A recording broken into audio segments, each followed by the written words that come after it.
Kaj pa bo tema zdaj današnjega sklopa? Državljani za Evropo. In sicer gotovo smo že vsi slišali za te znan izrek, ne vprašajte se, kaj lahko država stori za vas, ampak kaj vi lahko storite za državo. Mi bomo se malo od tega celo odmaknili in bomo pogledali, kako pa nam Evropska unija sploh omogoča, da jo lahko spreminjamo in sooblikujemo. Pogosto imamo občutek, da na to nimamo vpliva, tudi mladi volivci, kot bomo pogledali potem javnomnenjske raziskave, včasih izražajo, da njihov glas v Evropi ne šteje in ni slišan. Jaz vam bom pa predstavila nekaj teh mehanizmov oziroma priložnostnih struktur, na katere se pa lahko državljani vseeno vključujemo v oblikovanje Evrope in se mi zdi, da je pomembno, da jih poznamo. Pogledala sem si malo tudi, kaj so bile vaše želje za današnji seminar, zato smo pri vsakem sklopu teh priložnostnih struktur pripravili tudi nekaj nasvetov, kako lahko te priložnosti predstavimo dijakom v razredu in na podlagi njih nadgrajujejo svoje znanje o Evropi in pa tudi o politikah Evropske unije. Kakšni so cilji? Razumeti pomen volitev. Najprej se bomo osredotočili seveda na volitve kot tisti najbolj očiten mehanizem, s katerim lahko vplivamo na oblikovanje Evrope. Seveda pa ni edini, zato je drugi cilj tudi poznati možnosti sooblikovanja odločitev EU, tudi druge oblike, in pa se zavedati, da vseeno imamo nek vpliv posameznik na oblikovanje Evrope, čeprav se nam mogoče zdi majhen. Če sami vplivamo, je seveda majhen, ampak če nas je pa več, se pa to potem že pozna. Kot sem omenila, najprej volitve v Evropski parlament, tudi zaradi tega, ker vendarle boste šole ambasadorke Evropskega parlamenta, pa da najprej poznamo strukture Evropskega parlamenta. Evropski parlament je tudi institucija, ki nekako predstavlja državljane in je dejansko edina predstavniška institucija, edina izvoljena, neposredno izvoljena institucija. Ni bilo vedno tako. Na začetku sicer je bila že uvedena skupna skupščina Evropske skupnosti za premog in jeklo. Leta 1962 se potem ustanovi tudi Evropski parlament, ampak takrat niso državljani volili poslancev v Evropskem parlamentu, ampak so jih imenovali poslanci nacionalnih parlamentov. Svet EU potem nekako se odloči, da pa mogoče vendarle bolje, da so volitve v Evropski parlament neposredne. To je bilo skozi neka možnost, ampak leta 1976 pa sprejme svet to odločitev, da bo od zdaj naprej Evropski parlament neposredno izvoljena institucija. Ta odločitev se implementira oziroma izvede prvič leta 1979, takrat potekajo prve volitve v Evropski parlament, kar pomeni, da naslednje evropske volitve 2019 bo označevale že 40-letnico, 40-letno obdobje, odkar je Evropski parlament voljen, in pa 9. zaporedne volitve. Slovenci se bomo odpravili četrtič na volišča, da izberemo slovenske poslance v Evropskem parlamentu, ki bojo seveda tako kot ostali poslanci predstavljali državljane in pa stranke, ne pa posameznih držav članic. Na vsakih 5 let potekajo volitve, se pravi 5-letno mandatno obdobje. Države članice so si takrat, ko so se dogovorile o neposrednih volitvah, nekako predvidele možnost, da bi te volitve potekale na enak način, da bi imeli enak volilni sistem, vendar se potem niso uspele o tem dogovoriti, kak naj bi ta volilni sistem točno bil. So se pa uspele dogovoriti o tako imenovanih skupnih predpisih. In ti so zdaj, te skupni predpisi, neke točke so enake po vseh državah članic, veliko imamo pa tudi nekih primesi vsake države članice.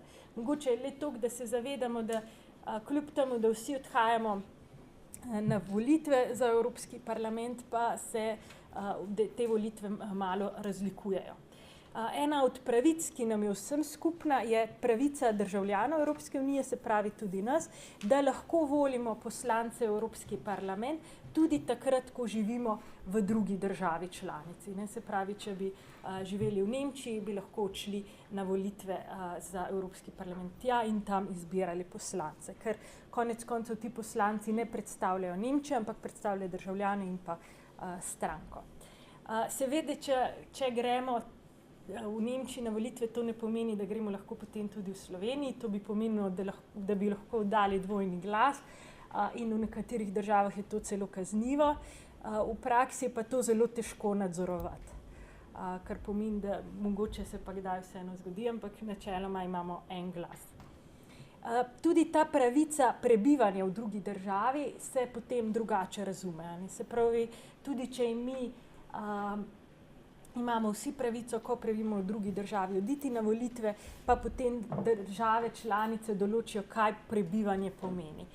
Ponekod pomeni to, da imate stalno prebivališče registrirano tam. To je na primer tudi za Slovenijo, mislim, da velja to, da morajo imeti potem državljani drugih držav članic tu registrirano stalno prebivališče. Nekje je dovolj, da imate že začasno prebivališče, potem v nekaterih državah pa obstaja neko minimalno obdobje, ko morate biti registrirani, da tam prebivate. Drugi tak skupni predpis je, da volitve temeljijo na proporcionalni zastopanosti. Se pravi, gre za proporcionalni volilni sistem, ne za večinski.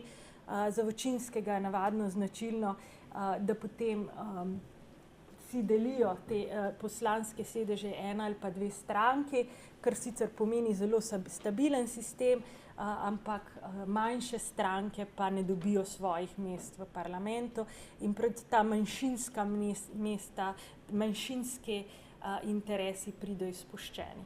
V proporcionalnem volilnem sistemu ta pa nam dopušča prav to sorazmerno razdelitev mandatov in zastopanost političnih manjšin. In vemo, da v Evropskem parlamentu je kar nekaj strank. Si bomo potem pogledali tudi pahljačo, kako so ta mesta trenutno razdeljena v Evropskem parlamentu. Poleg tega, da gre za proporcionalno zastopanost, se uporablja sistem list. Tudi pri nas. Vemo, da stranka pripravi listo, na kateri je 8 kandidatov, ker imamo 8 mest. In večina držav članic uporablja preferenčni glas, kar pomeni, da so izvoljeni kandidati na podlagi vrstnega reda na listi. Ta vrstni red velja, če obkrožimo listo, če pa obkrožimo še posameznega kandidata za poslanca, pa dejansko ga pomaknemo navzgor, mu damo preferenčni glas.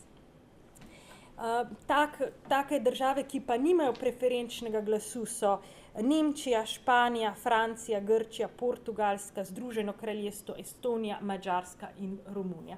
Tam so liste zaprte, tam ne morejo dati preferenčnega glasu. Obstajajo pa še druge izmeme, naprimer zanimivo, v Luksemburgu volivci lahko glasujejo za kandidate različnih list, kar si mogoče niti nismo predstavljali, da je možno, ali pa še bolj, na Švedskem imajo volivci tudi možnost, da na liste dodajo nova imena in pa jih z njih črtajo. Na Malti, na Irski in pa Severnem Irskem pa velja ta sistem prenosljivega glasu, kar v resnici pomeni, da kandidate na listi rangirajo in se potem na podlagi tega oblikuje, razdeli mandate, ki jih ima posamezna država. In pa še tretji skupni predpis je nezdružljivost funkcij. To pomeni, da poslanec, ki sedi v Evropskem parlamentu, ne more biti hkrati tudi poslanec v nacionalnem parlamentu. Tudi Romana Tomc, če bi bila izvoljena za predsednico republike, ne bo morala obdržati svoje funkcije v Evropskem parlamentu. Več je takšnih funkcij, s katerim to ni združljivo, se pravi tudi ne morete biti član vlade države članice, član komisije, član sodišča, direktor centralne banke, varuh človekovih pravic in tako naprej. Se pravi, ta nezdružljivost funkcij običajno ne morete biti tudi v odboru regije, na primer. Če ste poslanec v Evropskem parlamentu, je to potem vaša funkcija. Poleg skupnih predpisov volitev, kjer smo že opazili, da je precej razlik, pa obstajajo še nacionalni predpisi. Se pravi, tukaj pa imajo države članice več svobode in prva taka je volilni prah. Nekatere države članice imajo volilni prah, se pravi, tisti minimalni prah, ki ga more lista stranka dobiti glasov na volitvah, da sploh dobi mandat v Evropskem parlamentu, s tem, da je določeno, da je prah lahko največ 5%. Potem, medtem ko pravila volilne kampanje, to je, katere oblike financiranja so dovoljene, termini za oglaševanje v medijih, objava rezultatov volitev in tako naprej, to navadno velja enako kot za volitve v državi, v sami državne volitve, za volitve za nacionalni parlament. Potem druga stvar so volilne enote. Večina držav članic sicer je ena volilna enota. Slovenija je Evropski parlament, ima eno volilno enoto, Slovenija kot taka, in večina držav se je za to odločila.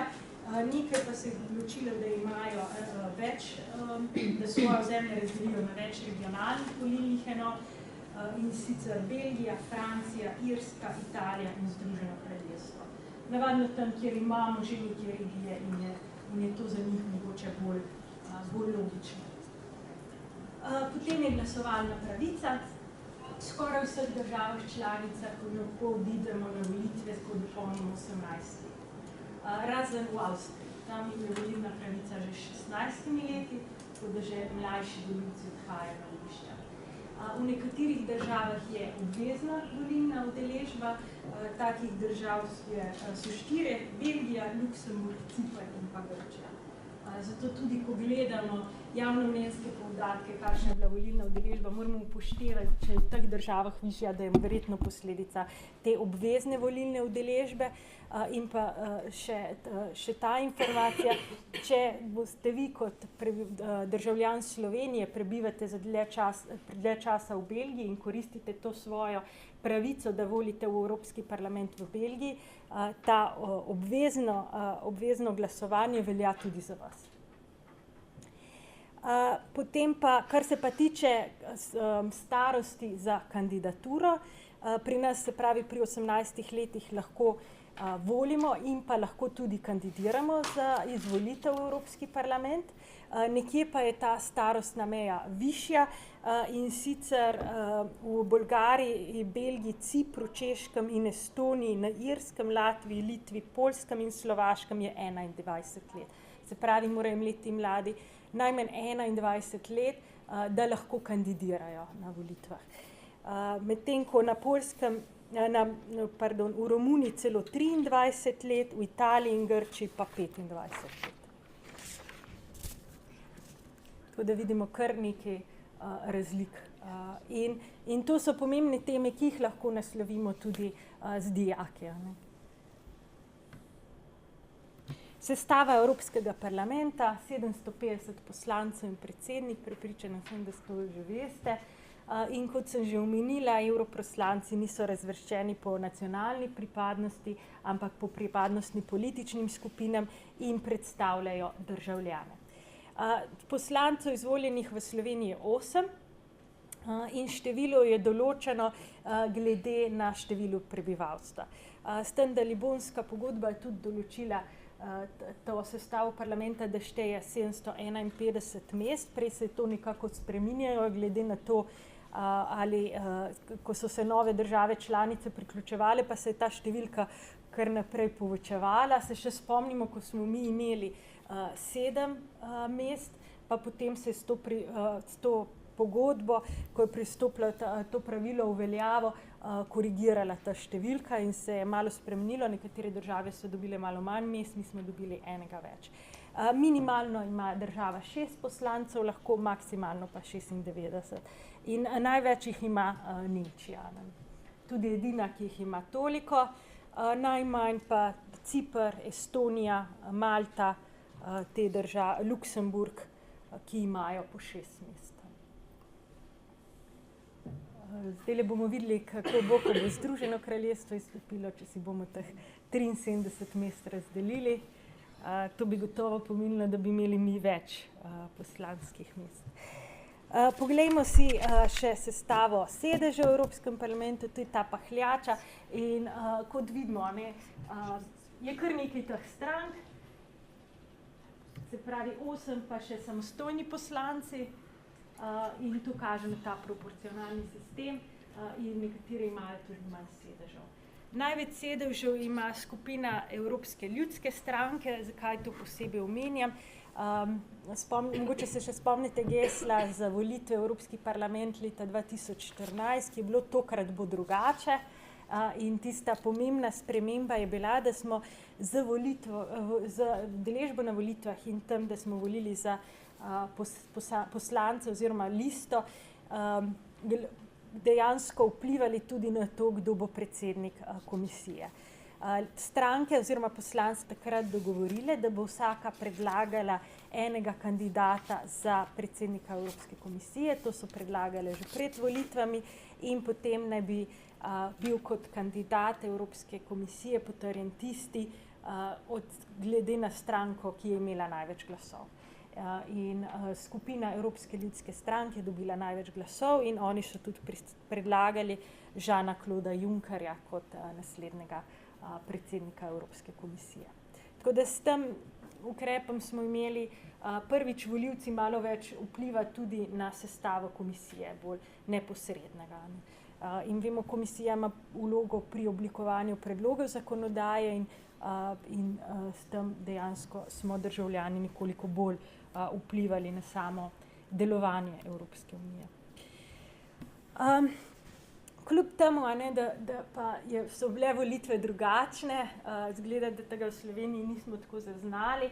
Volilna udeležba za evropske volitve je tradicionalno nizka. V prvi dve volitvi 2004 in 2009 nekaj čez 28%, skoraj identična, leta 2014 celo malo nižja. Raziskovalci v tem včasih rečejo drugorazredne volitve, ne zaradi tega, ker bi manj pomenile, ampak zaradi tega, ker jih tako dojemajo volivci. Enostavno v manjši meri odhajajo na volišča. Če bi pogledali delež volivcev, ki odide na volišča za predsedniške volitve ali pa celo za volitve v nacionalni parlament, se pravi državni zbor, so ti odstotki višji, tam čez 50%, tudi za lokalne volitve, nižji so potem samo še za referendum. Nekoliko višja je bila udeležba na evropski ravni, ampak tudi vidimo primerljiva za vsa 3 leta, nekaj čez 40%. In tukaj mogoče moramo imeti v mislih tudi to, da nekatere države imajo res zelo visoko volilno udeležbo, tudi zaradi teh obvezne udeležbe na volitvah, kar se potem takoj pozna. In to želimo spremeniti, to zavedanje, da vendarle pa politike vplivajo na naš vsak dan, kar je dejstvo, samo tega se ne zavedamo in mogoče ni tako napačno se udeležiti potem volitev. Še mogoče javnomnenjski podatki čisto sveži od Eurobarometra za oktober 2017, kljub temu, da je, kot smo videli, zelo nizka udeležba za Slovenijo, jih pa kar 51% Slovencev meni, da je članstvo EU dobra stvar. Včasih je bilo to še više, ampak vendarle je ta 51% zdaj povečanje v zadnjem času. EU povprečje je 57%, kar je pa zanimivo, je pa, da je 72% vprašanih meni, da je Slovenija pridobila s članstvom. Se pravi, upazilo vsaj nekaj prednosti in te sicer večinoma grejo v smeri pač gospodarskih prednosti. 44% Slovencev meni, da njihov glas šteje v EU, kar je tudi zanimivo, samo 25 se pa jih udeleži volitev, 47% pa na primer v Evropski uniji, kar je pa bolj primerljivo s to volilno udeležbo. In 28% Slovenije meni, da ima za njih Evropski parlament nek pozitiven pozitiven pogled imajo na Evropski parlament, medtem ko si jih kar 55% želi še bolj pomembno vlogo Evropskega parlamenta. Kar je dobra iztočnica za to, da pogledamo, kakšno vlogo pa dejansko ima Evropski parlament, na kaj dejansko odločamo takrat, ko odhajamo na volitve. Evropski parlament izvoli predsednika Evropske komisije in potrdi celotni kolegij Evropske komisije. Vsi komisarji dejansko se predstavijo Evropskemu parlamentu in kot smo videli zdaj, je leta 2014 z izvolitev Jeana-Clauda Junckerja tu bila vloga volivcev še večja. Potem ima zakonodajno funkcijo in sicer ta se je z leti povečala, zdaj v večini primerov parlament skupaj s Svetom EU sodeluje v rednem zakonodajnem postopku, kar pomeni, da sta popolnoma enakovredni instituciji pri sprejemanju zakonodaje. Hkrati poleg tega, da odloča, kakšna zakonodaja bo sprejeta, lahko tudi je pobudnik zakonodaje in pa predlaga neko novo zakonodajo, če opazi, da je nekje problem. Potem ima še proračunsko funkcijo, ki se jo ravno tako deli s Svetom EU, se pravi sprejema proračun in izvaja nadzor nad komisijo pri izvrševanju proračuna in pa funkcijo demokratičnega nadzora, kar pomeni, da nadzira delo komisije in Sveta EU in lahko tudi izreče nezaupnico komisiji, če ta ne bi ustrezno delovala. Poglejmo si še, kako je pa z mladimi in z volitvami v Evropski parlament. Tele podatki so bili zbrani pred zadnjimi volitvami v Evropski parlament 2013 in mlade so vprašali, kako verjetno je, da se boste udeležili volitev leta 2014. Udeleženi so bili predvsem tisti z volilno pravico in pa tisti malo mlajši, ki bi še utegnili v tem času volilno pravico deliti. In zanimivo, Slovenija dejansko država, ki ima najnižji odstotek tistih, ki menijo, da verjetno se bodo udeležili volitev. In pod 50% takih, kar je tudi krepko pod povprečjem EU 27, takrat je Hrvaška šele pristopala, zato EU 27, kjer je nekje čez 60% takih, ki verjetno menijo, da se bodo udeležili volitev.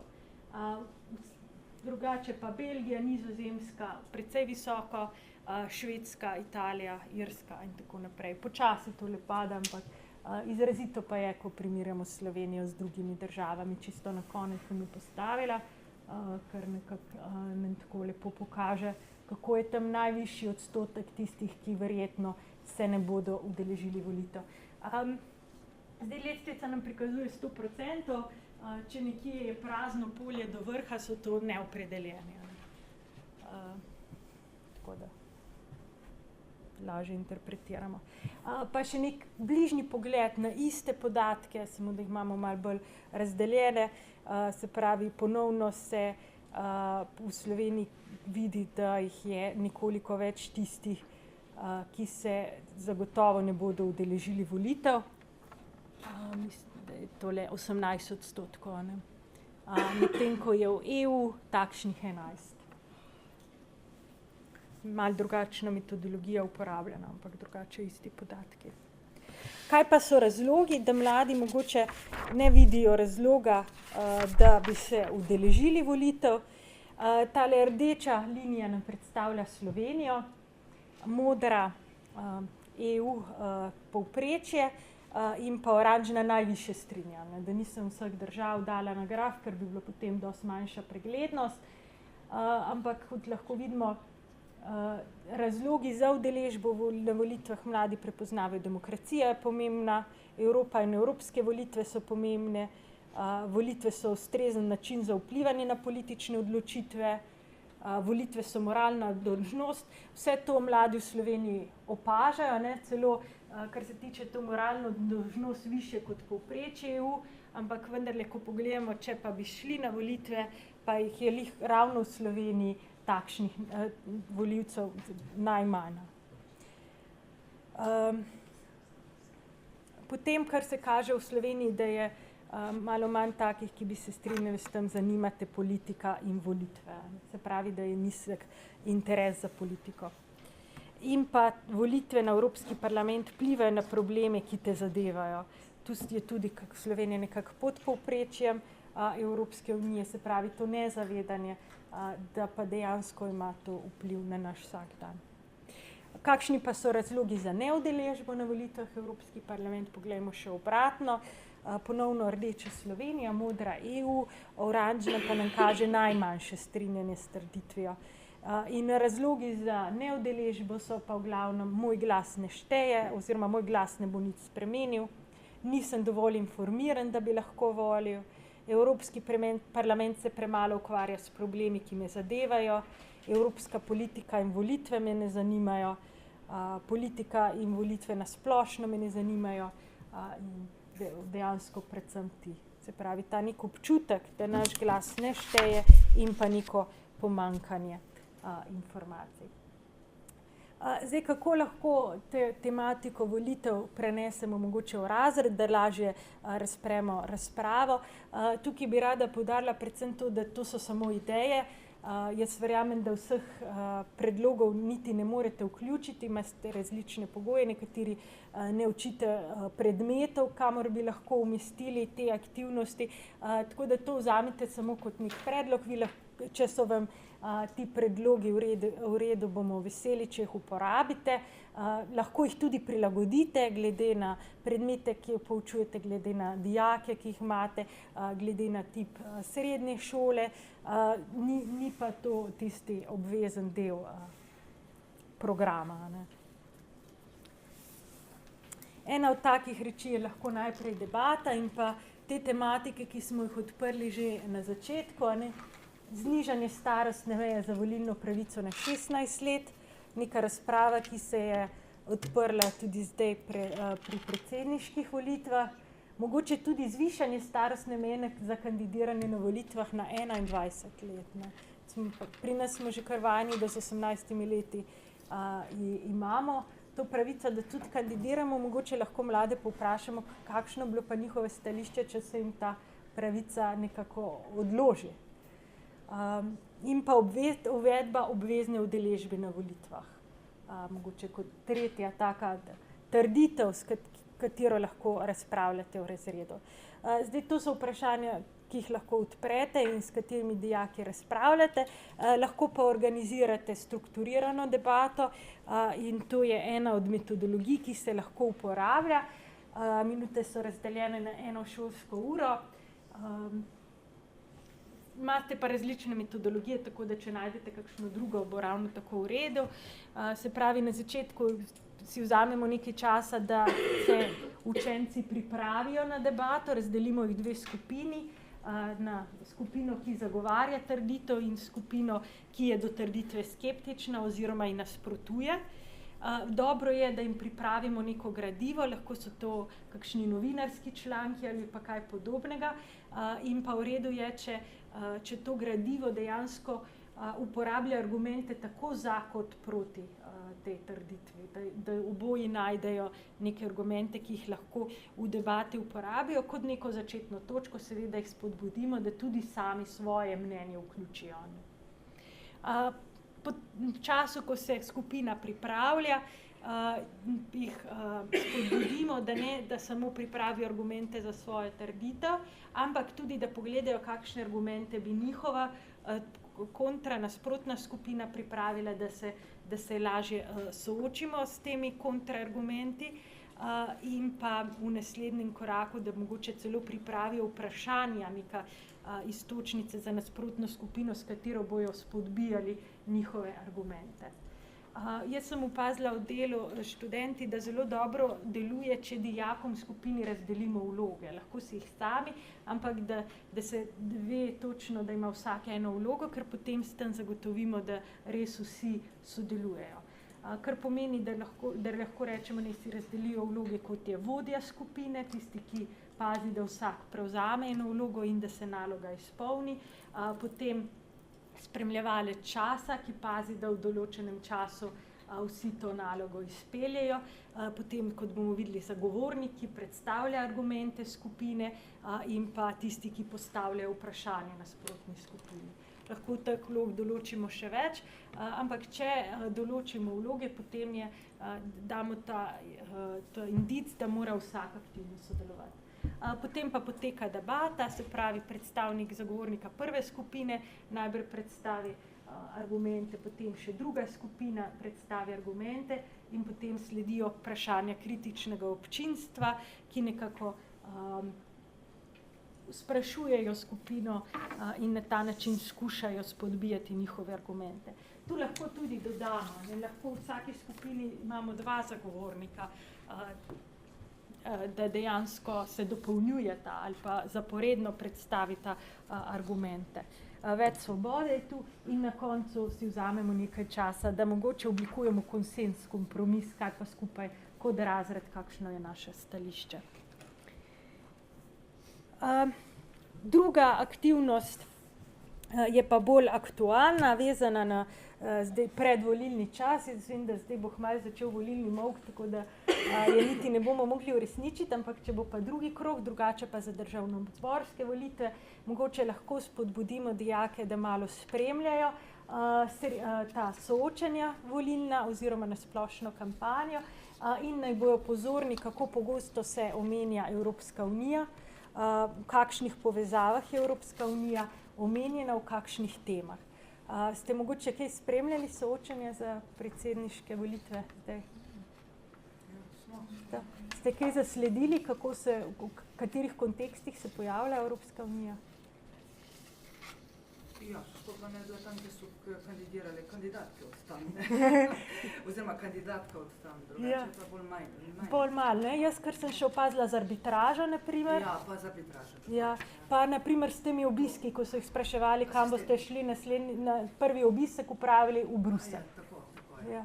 Da, mogoče lahko potem se odpremo debato z dijaki, ali je to dovolj. Če so evropske zadeve, domače zadeve, da se tako malo omenjajo na soočenjih in v katerih temah bi mogoče želeli, da jih bolj naslavljajo, kaj bi si oni želeli, katera vprašanja v povezavi z Evropsko unijo naj omenjajo.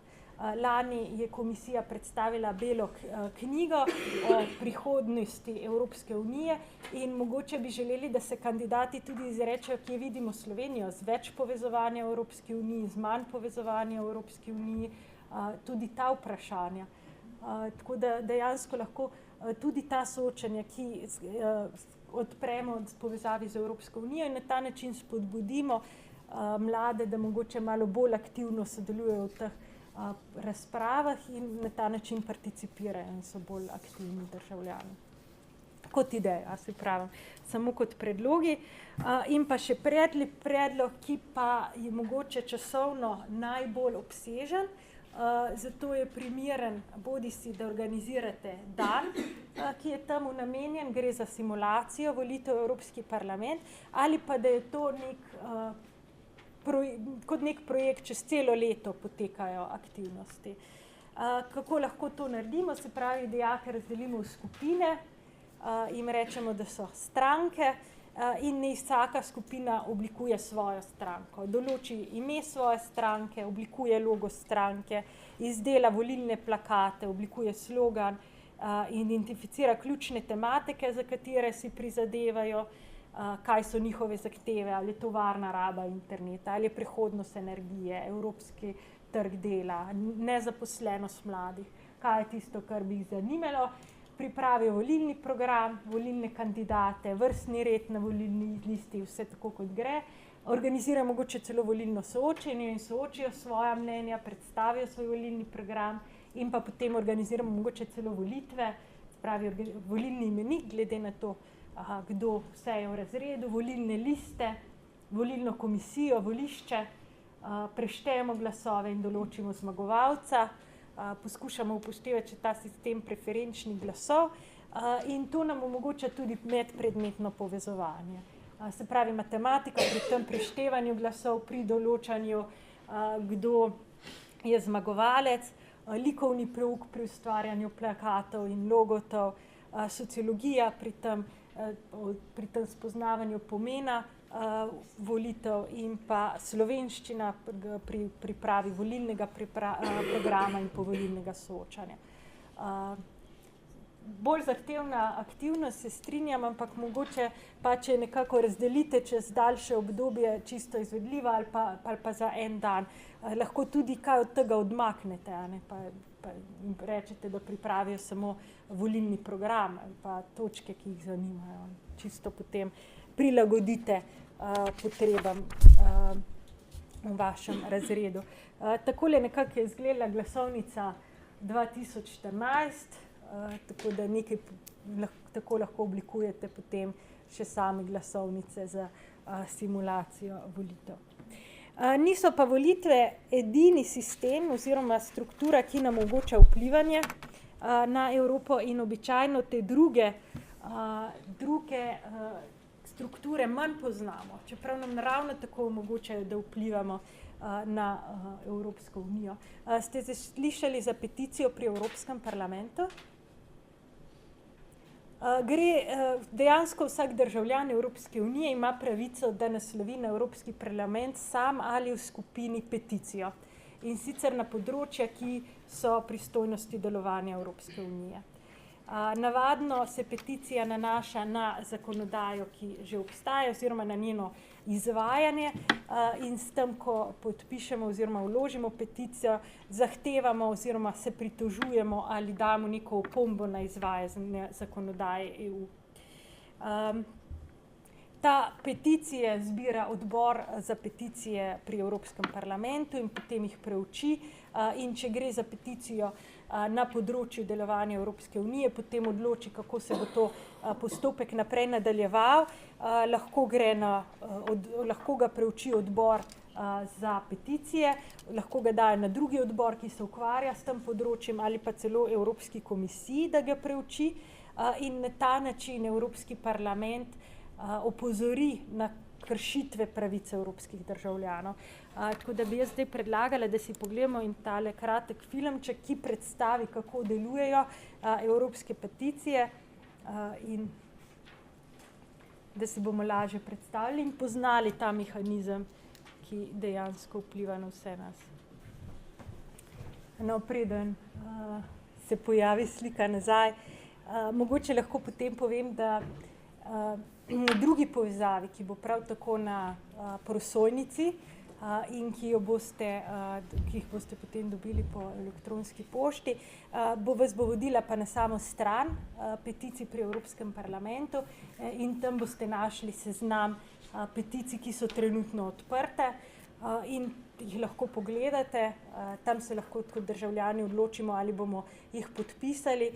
Jaz sem spisala nekaj, kakšne primere peticij gre, naprimer peticija, ki jo vlaga EA, državljan Nigerije, o zavrnitvi vkrcanja letalo na podlagi uredbe, potem peticija, ki jo vlaga Sergio Jani, državljan Italije, o legalizaciji električnih vozil na cestah, pa peticija, ki jo vlaga Clara Perez Sanchez, državljanka Španije, o nadomestilu za zamudo leta med najbolj oddaljenima regijama, in pa peticija, ki jo vlaga PO, državljan Poljske, o diskriminaciji novinarjev in omejovanju svobode izražanja v javnih medijih na Poljskem. Tema, o katerih smo precej slišali. Tako da teh peticij je kar nekaj, zato bi bil moj predlog za aktivnost v razredu s povezavi s peticijo, da dijakom pokažemo ta stran, jih spodbudimo, da pobrskajo po peticijah in mogoče v kakšno, ki je bližje njim, tudi mogoče na temo, ki jo obravnavate, predstavijo kot skupina ostalim v razredu, in potem razpravljate, s katero peticijo se strinjate oziroma katero bi podpisali, oziroma celo nadaljujete, kaj bi bilo potem lahko, katere peticije bi lahko potem sami, kaj vas moti, katere peticije bi lahko sami organizirali. Ni nujno, da vas motijo stvari samo na evropski ravni, lahko gre za te probleme, ki jih zaznavate na nacionalni ravni, na lokalno problematiko, šolsko problematiko ali kaj podobnega. Iz teh peticij, ki sem jih navedla, je razvidno, da se dotikajo različnih tem, različnih politik EU, in nekatere so vam gotovo bližje. Tako da se mi zdi, da na ta način, da jih dijaki mogoče malo bliže pogledajo, spoznajo, na kak način je dejansko Evropska unija vpliva na naš vsak dan. Zgleda, da imamo malo več problemov z tole sliko, kot sem mislila, ampak dobro. Ste slišali mogoče že za javna posvetovanja? Javna posvetovanja pa so mehanizem, ki ga organizira Evropska komisija, ne več Evropski parlament. In dejansko takrat kot komisija, kot predlagateljica zakonodajnih predlogov, predlaga neko novo zakonodajo, odpre javna posvetovanja, da dobi mnenja javnosti, da dobi mnenja strokovnjakov in pa državljanov, na kakšen je najboljši način, da se vključimo, da dejansko oblikujejo zakonodajo, ki bo najbolj izvedljiva in pa najbolj učinkovita. Pri tem se želijo predvsem dokazov in informacij, ki jim bojo pomagali oblikovati tako zakonodajo in pa poznavanje učinkov, se pravi, da vemo, na kakšen način bo ta zakonodaja potem vplivala, ali bo imela nekako področje mogoče celo negativen učinek, kar je treba preprečiti. Stališče Evropske komisije je tukaj, da jih zanima mnenje državljanov in pa javnosti in da si želijo transparentnega oblikovanja politik. V samih posvetovanjih pa lahko sodelujemo kot posamezniki, državljani, kot strokovnjaki ali pa kot člani nekih civilno-družbenih organizacij oziroma interesnih skupin. Na sami strani posvetovanja, včasih je bila to stran Vaš glas v Evropi, boste našli tudi seznam posvetovanj, kjer dejansko lahko ravno tako učenci pobrskajo med posvetovanji. Nekaj primerov, ki so trenutno odprti, je na primer javno posvetovanje o specifikaciji za sodelovanje inteligentne prometne sisteme, predvsem za mogoče prometno šolo je to lahko zanimivo, potem pa pobuda o uporabi osebnih izkaznic in dokumentov za prebivanje, pa javno posvetovanje o pregledu politike spremljanja, poročanja, preverjanja emisij ogljikovega dioksida iz pomorskega prometa, pobuda za izboljšanje prehranske verige, tako številne so tudi te tematike. Poglejmo si zdaj najprej še, kako deluje peticija, pa se bomo potem vrnili naprej.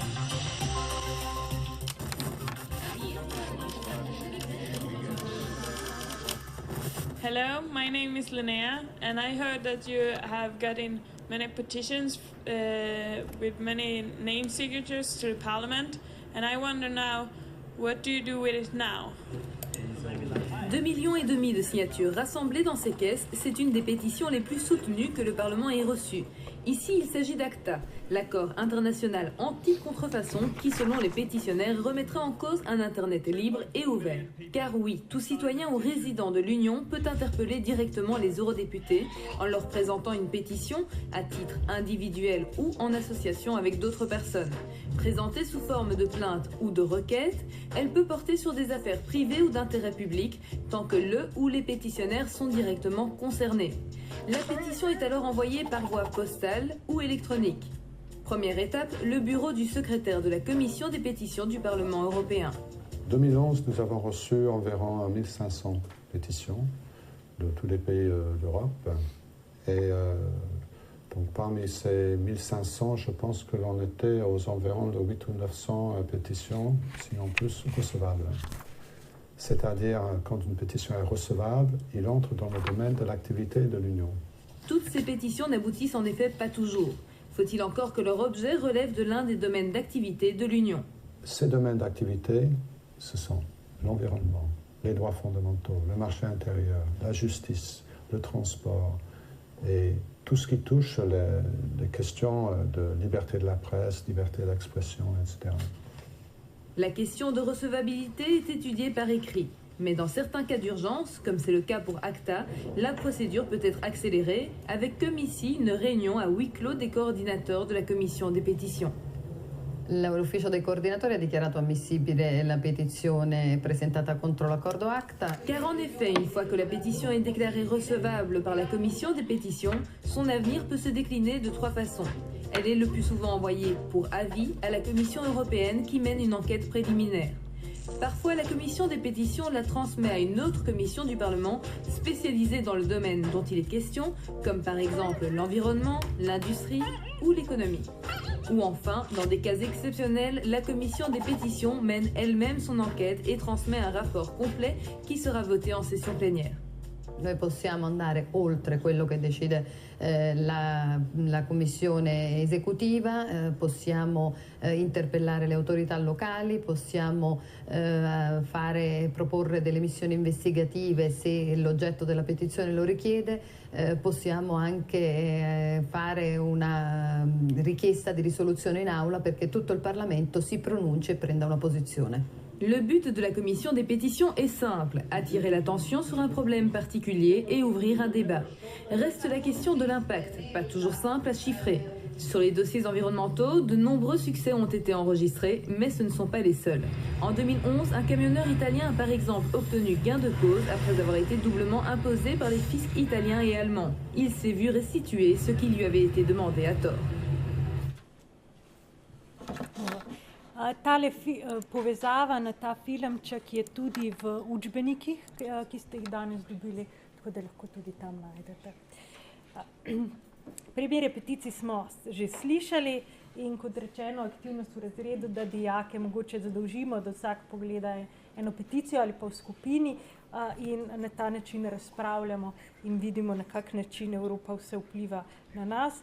Podobno pri javnih posvetovanjih, to je nekaj primerov, ki jih lahko najdemo na tej povezavi. Dijake razdelimo v skupine, prosimo, da si pregledajo odprte peticije, pobude in potem ta posvetovanja tudi predstavijo razredu. Mogoče potem lahko tudi razpravimo, katere posvetovanje nas je najbolj zanimalo, pripravimo mogoče tudi dijake k temu, da pripravi neka svoja stališča, ki bi jih radi prispevali k posvetovanju ali da v tej tematiki pripravijo neko raziskovalno nalogo, pakat, da se dejansko seznanimo s področjem, ki bo naslednje urejeno. In pa da pokažejo tudi neko poglobljeno znanje. Tretja struktura je pa evropska državljanska pobuda. Ste mogoče slišali že za to? Nekaj vas je. Se mi zdi, da še vedno je kar nekaj ljudi, ki jo ne pozna. Je pa to pobuda, ki je neposredno namenjena prav državljanom, da neposredno vplivajo na pripravo politike EU. Seveda so pa ta pobuda nekako regulirana, se pravi, obstajajo strogi pogoji, kako jo lahko predlagamo. 7 posameznikov se mora sestavlja odbor za državljansko pobudo iz 7 različnih držav članic, pripravi osnutek državljanske pobude, jo predloži Evropski komisiji in če ta odobri to pobudo, se potem začne enoletno obdobje zbiranja podpisov. V tem času mora organizator izbrati 1 milijon podpisov iz vsaj 7 od 28 držav članic. Pri tem je določeno, kolikšno je minimalno število podpisov, ki ga mora v vsaki državi zbrati, da se šteje, da so bili v tisti državi podpisi zbrani, in sicer v Sloveniji mora biti najmanj 6.000. Ko so enkrat podpisi zbrani, na nacionalni ravni se ti podpisi pregledajo in preštejo, da se vidi, če jih je res 1 milijon, in potem organizatorji pobude predstavijo to Evropski komisiji in pa Evropskemu parlamentu, potem pa Evropska komisija, ki še vedno ima odločevalsko vlogo, te državljani nimamo, odloči, kakšni bojo nadaljnji ukrepi. Državljanska pobuda je mogoča na področjih, za katere ima komisija zakonodajno pristojnost, kot je okolje, kmetijstvo, prevoz, javno zdravje.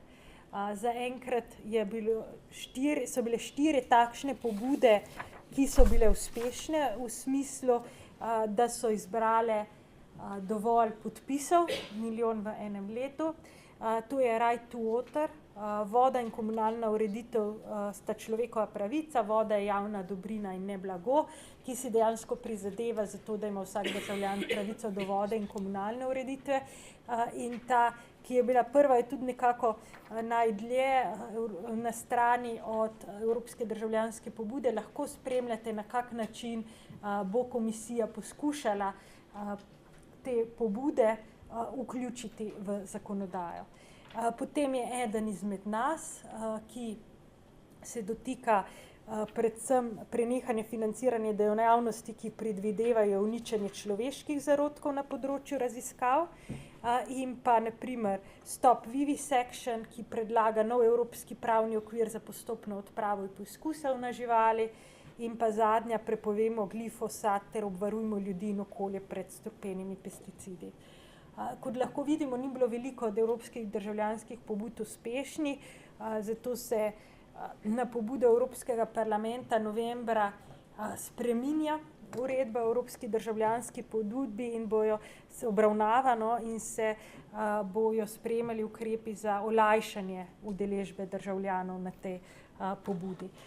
Če pogledamo še nakratko, kako deluje pobuda, gre pa za malo starejši posnetek v tem smislu, da tukaj še nimajo predvidenih teh sprememb.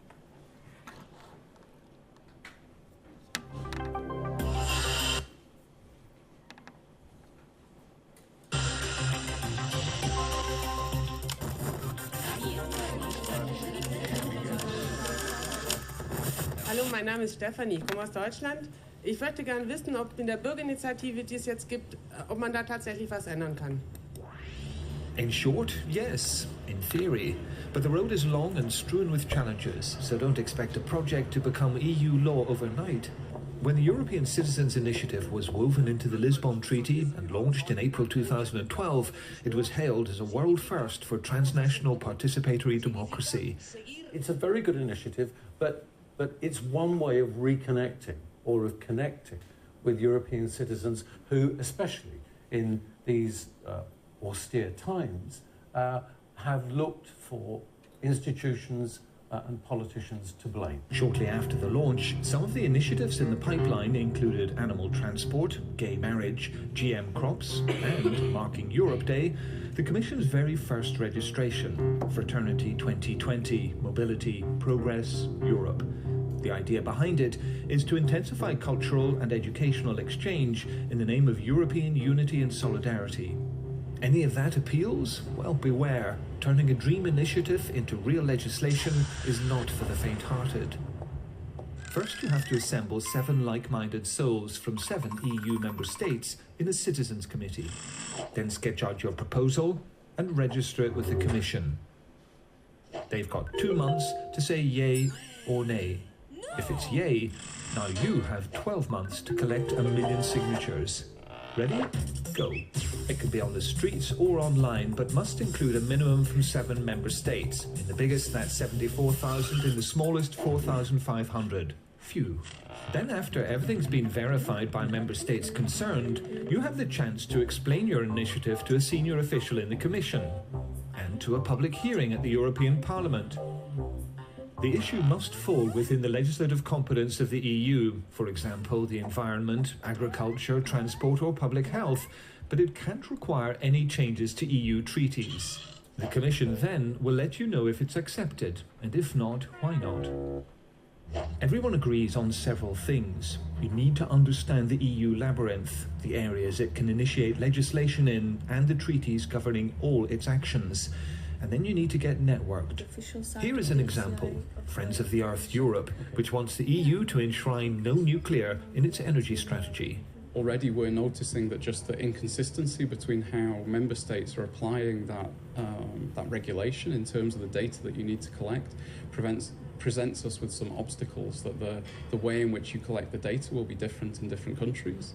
I think it should be possible for individual citizens to use the Citizens Initiative, but I would have doubts about how many will actually be able to do so. So what areas would qualify for a Citizens Initiative? Here are a few issues that generally generate passions in Europe: consumer rights and protection, youth, unemployment and both together, climate action, human rights and the information society, and research and innovation. Any others? EU-wide property rights. Other issues around non-discrimination, anti-discrimination measures, where people feel that they are discriminated against because of their difference. So I think ensuring that where there are rights, they are respected across the 27 countries. It's important to remember that the European Citizens Initiative is on a test run. Its first review is scheduled for 2015.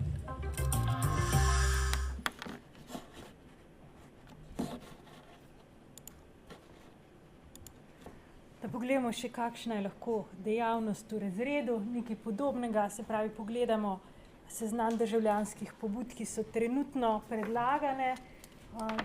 Dijaki lahko potem te državljanske pobude predstavijo in pa razpravljamo mogoče, kateri bi dali svoj glas. Potem pa lahko nadaljujemo to celo s tem, katere spremembe bi si mi želeli, kakšno pobudo bi mi predlagali. In lahko ne gre samo na evropski ravni, lahko mogoče začnemo šolsko ravno, če bo to dijakom bolj predstavljivo. Mislim, da smo do zdaj ugotovili, da je lahko kar nekaj struktur, preko katerih lahko vplivamo na Evropo in jo sooblikujemo, ne le volitve. Pokazala vam bom še dve instituciji, svetovalna telesa, ki sta tudi nekako spodbujata participativno demokracijo in na nek način predstavljata interese in pa civilno družbo. Prvi je Evropski ekonomsko-socialni odbor, ki zastopa predvsem organizacije delavcev, delodajalcev in druge interesne skupine in na ta način spodbuja participativno demokracijo, uveljavlja vrednote evropske povezave. Šteje 350 članov, število članov iz vsake države članice je določeno število njenega prebivalca, iz Slovenije jih je 7. In ima predvsem to svetovalno vlogo svetovanja, ko se sprejema zakonodaja na področju, ki zadeva Evropski ekonomski socialni odbor, so povabljeni, da sodelujejo oziroma svetujejo. Podobno odbor regij je ponovno posvetovalno telo, ki pa zastopa evropske regionalne in lokalne oblasti in dejansko spodbuja udeležbo na vseh ravneh. Enako šteje 350 članov, s tem, da je število članov iz Slovenije 7, potem jih je pa še toliko namestnikov, največ jih je 24, najmanj pa 5. S tem smo si pogledali vse priložnosti za vplivanje na Evropo. Poglejmo si samo še, kako lahko te aktivnosti v razredu povežemo s samim programom Šola ambasadorka. Tole Blumovo taksonomijo vam je že Matej prej pokazal, sem prepričana, da jo mogoče celo bolje poznate kot jaz. Kažem vam je predvsem zato, ker se mi zdi, da te aktivnosti presegajo to raven poznavanja, ne, da se samo zavedamo, da obstaja evropska državljanska pobuda, ampak grejo že na razumevanje, ker vidimo, kako deluje, in pa na uporabo, sploh če razpravljamo o tem, ali bi dejansko dali svoj glas, kakšno pobudo bi mi pripravili.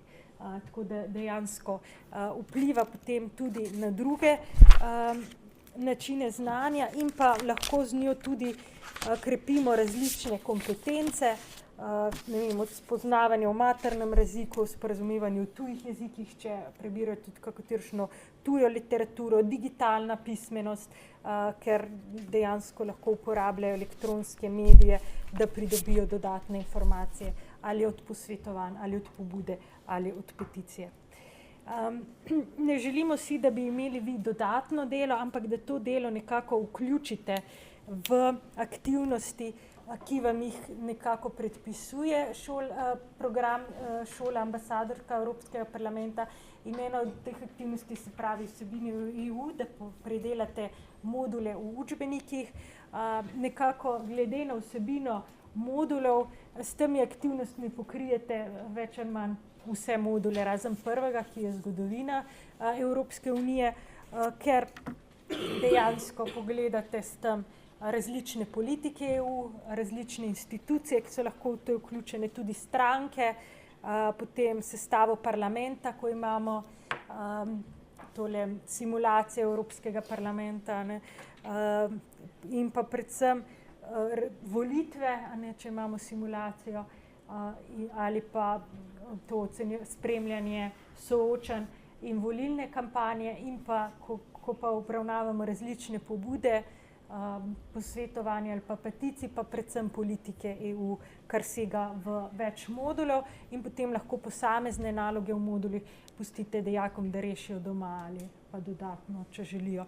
Tako da s tem to že predelate in to lahko povežete se s drugimi dvema stvarmi, ki jih morate izpolniti, se pravi infotočko in pa dogodkom, na način, da če obravnavajo predstavijo neko pobudo, neko peticijo ali pa posvetovanje, da to naredijo na mogoče nekem plakatu in to izobesite na infotočki, da se še drugi dijaki s tem seznanijo, do tega, da lahko te aktivnosti organizirate kot dogodek. Ni potrebno, da je dogodek proslava v tem smislu, ampak lahko te aktivnosti povežete. Se pravi, to so mišljeni zgolj predlogi, ki jih lahko vključite v svoje dejavnosti, ne pa kot dodatno delo, pač predvsem kot pomoč. Tako da bi se na tej točki potem navezala kar na priporočila, ki smo jih pripravili ocenjevalci. Moram povedati, da smo lani ocenili 30 šol in da so vse postale šole ambasadorke Evropskega parlamenta, da smo bili zelo zadovoljni z njihovo izvedbo.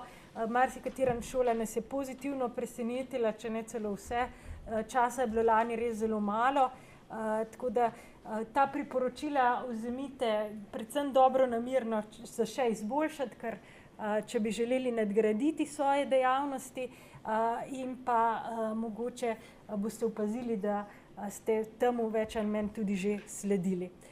Predvsem nam je cilj, da je čim več aktivnosti, da so vključeni dijaki, da prihajajo pobude strani dijakov, da sami predlagajo, kakšen dogodek si želijo in potem v čim večji meri ga tudi sami izpeljemo. In ste vi zraven kot mentori, kot podpora, strokovna pomoč, pri čemer se lahko dopolnjujete tudi z drugimi učitelji na šoli, ne vem, z nekom, ki bo poskrbel za tehnično podporo ali drugače. In tudi pri infotočki, da dejansko dijaki dajo pobudo, kakšno infotočko si želijo. Bolje, da pride pobuda z njih in izvedba, pa da je to v bolj skromnem obsegu izvedeno, kot da to počnete sami, ker nekako je cilj, da so mladi tisti, ki sodelujejo. Predvsem za starejše šole, v tem smislu, da tiste šole, ki s nami ostajate že od prejšnjega leta, priporočamo, da vsako leto vključite nove dijake in da jih v to uvedejo dijaki ambasadorji. S tem tudi njim daste vlogo in pa poskrbite za trajnost projekta. Navadno take stvari najlažje propadajo, ker se generacije menjajo, če pa poskrbimo za neko trajnost, da se te naloge predajajo, bomo zagotovili tudi trajnost projekta. Na šolah, kjer izvajate več različnih programov, mogoče lahko vključite tudi več programov v projekt in na ta način mogoče poskrbite tudi za mreženje med dijaki in pa neko multidisciplinarno izvedbo aktivnosti. Dijaki imajo različna znanja in lahko različno prispevajo. Priporočamo tudi, da so aktivnosti, se pravi dogodek ob 9. maju in pa infotočka, čim bolj usmerjene v navzven in usmerjene v javnosti. To lahko naredite tako, da povabite starše, šolo in lokalno skupnost, sosednje osnovne šole ali pa vrtce na sam dogodek in lokalne medije, ali pa mogoče kot ena ideja, naprimer, če postavite podružnično infotočko v lokalni knjižnici ali pa v knjižnici mesta, kjer se bodo lahko tudi krajani seznanjeni, kaj v šoli počnete. če je to mogoče seveda, ali pa kakšna druga ideja, na kak način se lahko odprete tudi navzven. Potem, ko boste stavljali infotočko, lahko poleg gradiv, ki jih dobite strani Evropskega parlamenta in drugih institucij EU, tudi sami dodate neke izdelke, ki jih dijaki pripravijo, izdelki iz različnih materialov, plakati, simboli EU, predstavitev držav članic, sploh, če imate kakšne morebitne specifične šolske učne programe. Lani v Celju so imeli tudi robota postavljen na tej točki, ki je mahal zastavice EU, da dejansko povežete vse kompetence dijakov, ki jih imajo, da jim bo infotočka tudi njim bližja, da ni to samo miza z knjigami, ki jih gor složimo. Lahko to dopolnite tudi za virtualno infotočko na spletni strani, družbenih omrežij ali pa živo infotočko, se pravi v določenih terminih postavite tja dijake ambasadore, ki informirajo ostale dijake, kaj se dogaja. Super je, če aktivnosti potekajo skozi celo leto tako po malem, ker boste s tem zmanjšali obremenitev za vas in pa za dijake in nekako se bojo navadili sodelovati pri projektu, kot če samo v enem krajšem obdobju skoncentriran, lahko pride preveč. Priporočamo tudi, da se v čim večji meri povezate z aktivnostmi drugih projektov, čisto v redu je, nekateri imate že projekte, ki so povezani z EMO vsebinami ali pa ekošola, kot smo slišali, in je dobro, če te vsebine povežete, s tem zmanjšate obremenitev in jasno pokažete, da te stvari pa so vendarle povezane. Vseeno pa nekako priporočamo, da je nekaj časa pa vseeno namenjenega prav projektu EPA, se pravi šola ambasadorka Evropskega parlamenta. Želimo si, če se le da aktivnosti predstavite tudi medijem. Mediji so različno naklonjeni temu, tako da lahko sami najbolj ocenite, koliko odprti so vaši lokalni mediji za to. Če ne gre, seveda lahko izkoristite tudi šolski časopis, šolsko spletno stran, pa družabna omrežja, kar pa običajno ne predstavlja težav. Kot zadnjo točko bi pa želela predstaviti predvsem to, da projekt omogoča in podpira kreativnost. Zato vas spodbujamo, da dejansko spodbujate to ustvarjalnost in domiselnost pri izvedbi aktivnosti, da ne gre za nek predpisan formalni kurikulum samo. Ob tej točki se lahko navežem še na eno didaktično igro, ki smo mi pripravili v prejšnjih projektih. Predstavila sem jo že lani, mogoče katera od teh šol, ki ste že sodelovali, že imate. A je katera šola že uporabljala? In je v redu? Super. Če jo bo še kdo želel, jih imamo še nekaj, sem če pogledala naše zaloge, da vam pokažem samo, kako izgleda. Se pravi, če bi želel kdo imeti, mi lahko potem pošljete mail, pa vam jo bomo poslali v nekaj dneh. Takole je zemljevid Evrope, po njih je nekaj več kot 60 polj. Začetkom v letu 50, ko se pojavi ideja o združevanju, in zaključi leta 2014 ob 10-letnici članstva v Evropski uniji. Pazite lahko, da so polja različne barve, nekatere imajo letnice, to gre za zgodovinske imenike. Mejnike sem sodijo takele kartice z letnicami, kjer dijaki preberejo, kaj se je takrat zgodilo in poučijo o teh mejnikih. Drugače, mogoče za začetek, sistem igre deluje pač s figuricami in kocko.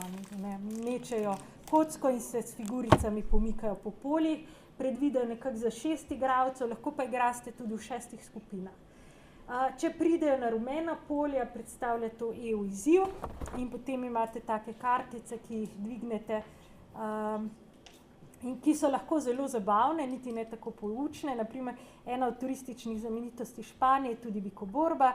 Tej tradiciji in turistični atrakciji nasprotujejo številne organizacije, ki se zavzemajo za pravice živali, na kratko uprizori boj med bikom in bikoborcem. Potem ocenijo, če je bila naloga izpolnjena, se pomaknejo naprej. S tem, da na teh poljnih mejniki, pa glede na mejnik mejnik določa, ali se pomaknete, če gre za mejnik, ki pomeni napredek v evropski integraciji, se navadno pomakne nekaj pol nazaj, če gre pa za nek oviro pri evropski integraciji, se pomakne nekaj pol nazaj. Lahko pa dobijo tudi zvezdico, ki jo koristijo takrat, ko ne znajo rešiti vprašanja. Modra polja pa predstavljajo kviz vprašanja, EU znanje, naprimer, katera država članica ima na zastavi enak razpored barv kot Slovenija, tako da se zastavi razlikuje tale v grbu. Tako da, če bi slučajno kdo želel, mi lahko piše, bojo na prosojnici tudi moja elektronski naslov. Na koncu še ena prošnja z naše strani do vas. Mi na Fakulteti za družbene vede trenutno pripravljamo anketo, ki bi jo radi izvedli med učitelji srednjih in pa osnovnih šol, tudi poklicnih in srednjih strokovnih kot gimnazij. Naš cilj je ni preveriti vaše znanje, ampak ugotoviti, v kolikšni meri se evropske vsebine vključujejo v pouk in bi tako radi anketirali tiste, ki jih vključujejo, kot te, ki jih ne. Tako da, ko vam bomo poslali povezavo, bi vas lepo prosila, če v anketi lahko sodelujete in pa jo pošljete med svoje kolege. Nam bo veliko pomenilo, bomo potem rezultate tudi vam lahko predstavili na seminarju, ko bo enkrat zbrani, če ne letos pa drugo leto, in cilj je, da potem na podlagi teh ugotovitev mogoče še naprej razvivamo podobne didaktične materiale, ker bomo opazili, kje so tisti manjki in kaj je še tisto, kar potrebujete. Tako da jaz se vam najlepše zahvaljujem za pozornost. Mislim, da smo lahko lepo videli in pokazali skupaj, da obstajajo možnosti, da vplivamo na Evropsko unijo in da ne bomo tako kot tale naša dva možica na sliki dojemali EU samo kot nek tretji akter, ki nam določa, kakšen je naša usoda. Bi mogoče imel še kdo kakšen komentar, kakšno vprašanje? Potem mislim, da sledi odmor za kavo.